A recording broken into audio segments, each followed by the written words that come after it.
इसमें सिर्फ मैं इतना कहूंगी कि उन लोगों को देखिए जो ऊंचे चले गए, किस तरह से गए।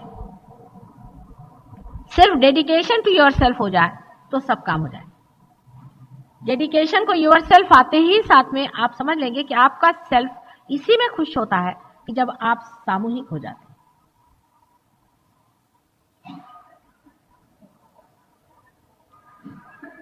सामूहिकता बिल्कुल आपकी अपनी बन जाती है, अंग प्रत्यंग बन जाती है।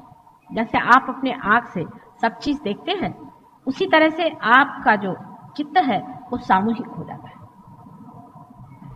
इसको रियलाइजेशन से पहले समझाना कठिन है, पर जिसका रियलाइजेशन हो गया है, आप में से जो जानते हैं वो जानते हैं कि सामूहिक चेतना क्या होती है। लेकिन अभी मेरा बाप और मेरी माँ और बहन तक की जिनकी सामूहिक चेतना है और उससे परे नहीं, उनके दायरे बन गए, इसको तोड़ना होगा। मैं ये चाहती हूँ कि सहयोगियों की प्रगति दिनों दिन और हो, वो और गहरे बैठे। अपनी डिग्निटी होनी चाहिए, अपना संजीदापन होना चाहिए और उसमें गहरे बैठते जाना चाहिए। जैसे जैसे आप उसमें गहरे बैठते जाएंगे वैसे वैसे आप देखिएगा आप सामूहिक हो जाएंगे।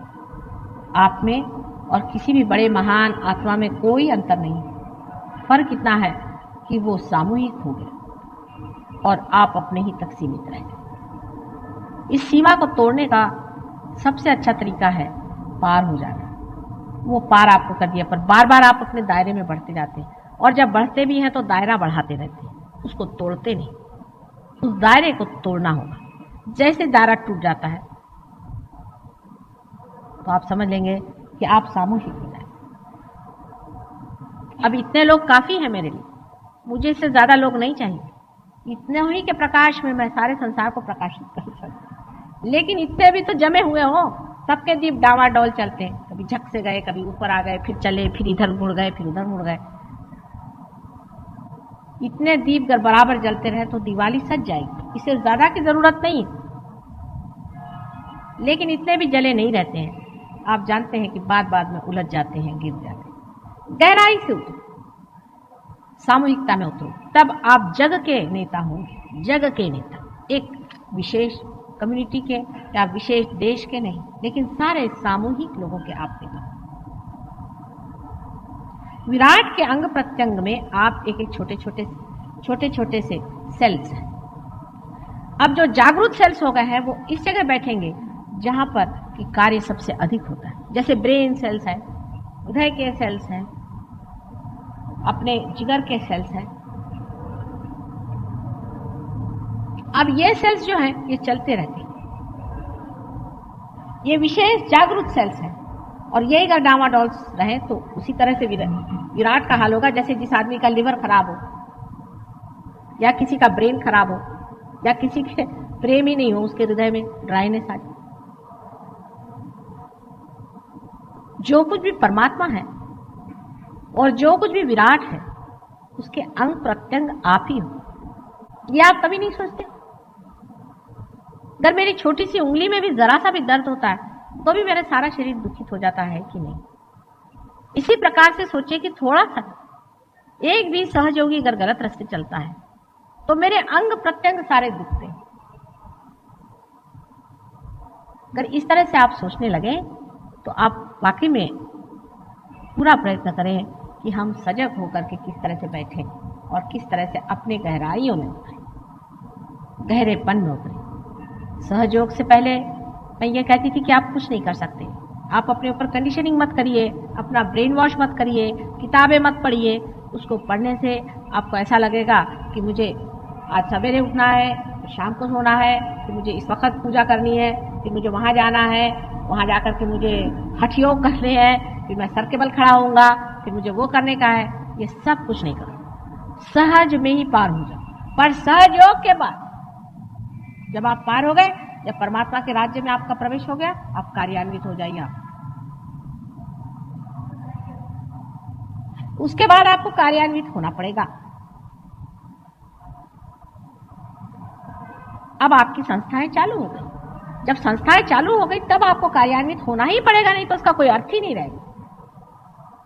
रोजमर्रा के काम आपके चलते रहते हैं। बैठो बेटे, बैठ जाओ। रोजमर्रा के काम आपके चलते रहते हैं, रोज के आपके धंधे चलते रहते हैं, सब कुछ आपका होते रहता है। बाजी कहाँ जा रहे थे? कुछ काम है आना, कम बैक, वेट करो भाई। लेकिन जो असली काम है वो नहीं होता।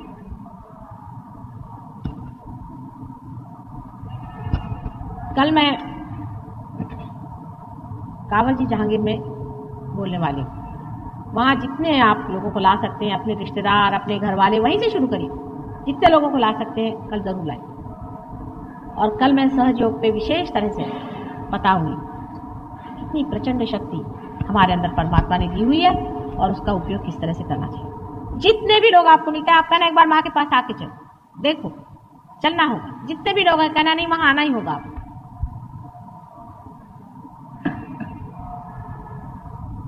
एडवर्टाइज करने से अधिकतर लोग ऐसे आते हैं कि जिनकी कोई खोज नहीं है और जो आकर के खो से जाते हैं। लेकिन अगर आप अपने रिलेशंस खुलाएं या अपने पहचान वाले लोगों को जलाएं, तो एक एक आदमी के अगर 25 आदमी उनमें से अगर 10 खो भी गए तो भी 10 की वो खबर रख सकते हैं। लेकिन एडवर्टाइज करने में इधर से कुछ खुर्दा आया, उधर से कुछ खुर्दा आया, उधर से कुछ खुर्दा आया, और उसके बाद में सब पार हो गए, हाँ हम ठंडे हो गए, ठंडे हो गए, उसके बाद चले गए और सब खुर्दे खो गए। मेरी तो मेहनत ऐसी व्यर्थ जाती। इसलिए आप लोग एक एक जो बीच में एक एक पॉइंट है या पिवटल पॉइंट है, वो अगर अपने साथ 25-25 आदमी भी ले आए, जैसे आप इनविटेशन देते हैं शादी ब्याह का, ऐसे सहयोग का इनविटेशन दीजिए। और ऐसे लोगों को अगर आप सहयोग में ले आए, उनको लाभ कराएं और उनको देखें, तो आपके हर एक एक आदमी का एक एक बड़ा ग्रुप बन सकता है। अब बैठ के यही सोचो कि कितने लोगों को ला सकते हैं। उनसे कहना एक बार आओ, वहां चलो, और जिनको आपने अभी तक लाया उन सबको लेके आओ। जब कोई बीमार होता है तो उनको आप लेके आ जाते हैं। माँ, ये मेरे पड़ोस के बहन के उसका फलाने का ढिकाने का सगा ससुरा है, उसको आप ठीक करो। सगा, उसको ठीक किया, पार किया, माता जी के पैर तोड़ाए, घंटों यहाँ मेरे पैर पे उसको दे। उसके बाद वो सगा ससुरा गायब और सास भी गायब। उसके बाद वो कभी दिखाई नहीं आते, आप अकेले जीव कभी कभी घूमते नजर आते। ये नहीं करना चाहिए। अगर आप सोचते हैं कि माँ के पास लाना है, उनको ठीक कराना है, जैसे आप सोचते हैं कि उनका भला करना है, ऐसे भी सोचना चाहिए कि उनका असली भला परमात्मा से ही मिलाने पर होएगा। उनकी असली अच्छाई इसी में होगी। ये नहीं कि सुपरफिशियली आपने कह दिया और काम खत्म। आंतरिक अंदर से महसूस करना चाहिए और सोचना चाहिए कि हमने इनका कितना अच्छा किया है। क्या ऊपरी ऊपरी सिर्फ इनकी तबीयत ठीक करना और इनको पहलवान बनाने का हमारा कार्य था? अगर हमारे लिए, उनके लिए हम अगर सोचते हैं कि हम नितांतता से उनको कुछ मदद करें या उनको अपनाएं, तो क्या हमने उनको वाकई में असली चीज दी कि नहीं? ये तो ऐसा ही हुआ कि किसी से कहा आओ तुम्हें हम हीरे जवाहरात देंगे, और जब वो आए तो उनको अपनी कुछ थोड़ा बहुत नकली चीज दे दी, कहने जाओ जाओ जाओ, खीरे तो हम खाएंगे, तुम लोग बैठे रहो। उनको बार बार बुला के लाना चाहिए। आप ही लोग सोचिए, आप कितने लोग माता जी के पास ठीक कराने के लिए हर एक आदमी लाए। क्या हॉस्पिटल कम है? मुझे आप लोगों की क्या जरूरत है? मैं तो हॉस्पिटल में जा सकती हूँ ठीक करने के लिए। पहले आप ये सोचते, हाँ माँ मेरा फलाना बीमार है, उसको मैं लेके आऊँ, उसको ले आए। माँ इसके उसका आदमी है, वो पागल हो गया, अरे भाई उसको पागल खाने भेजो, मुझे क्यों परेशान कर रहे हो? उसको भी ले आए, उसको भी ले आए, उसको भी ले आए। ठीक है, ये किस सिलसिले में किया? आपको उनके प्रति बड़ी करुणा आई। अच्छा भाई, आपको करुणा आई, आपने कर, पर अब वो करुणा क्यों खत्म हो गई? उसको ये क्यों नहीं सोचा कि उसको गहरा नहीं बैठाया हमने?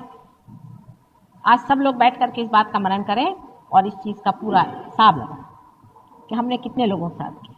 मैं तो यहां तक देती हूँ कि पिता यहाँ आते, बच्चे नहीं आते। आपके बच्चे कल हिप्पी बन के घूमेंगे, तब लाएंगे माता जी इसका ड्रग छुड़ाओ। ऐसे बहुत मैंने देखे। जब उनके बच्चे रास्ते पे चले गए और ये करने लग गए या चोरी करने लग गए या बीमार पड़ गए, माँ इसको ठीक करो। बेटे मैंने इसकी शक्ल कभी नहीं देखी, ये किसको लाए हो? और वो इसलिए खुद यहाँ जुड़े बैठे हैं कि एजेंसी है। माता जी को हम जानते हैं, चलो भाई तुमको मिला देते हैं। एजेंसी है वो, कोई उसमें नितांतता या गहरापन। एजेंसी लिए हुए हैं।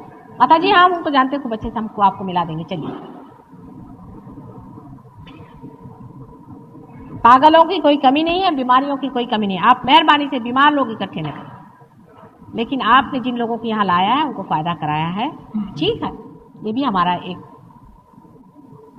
हृदय है, चलता है। उनको आप लाइए और कहिए गहरे उतरो, गहरे उतरो, गहरे उतरो।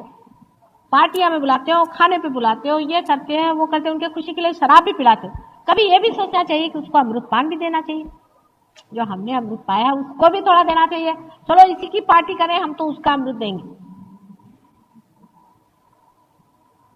जरा इसको सोचो तो, कितनी आनंद की बात। स्वर्ग में जाने की जरूरत क्या, यही स्वर्ग बन सकता है।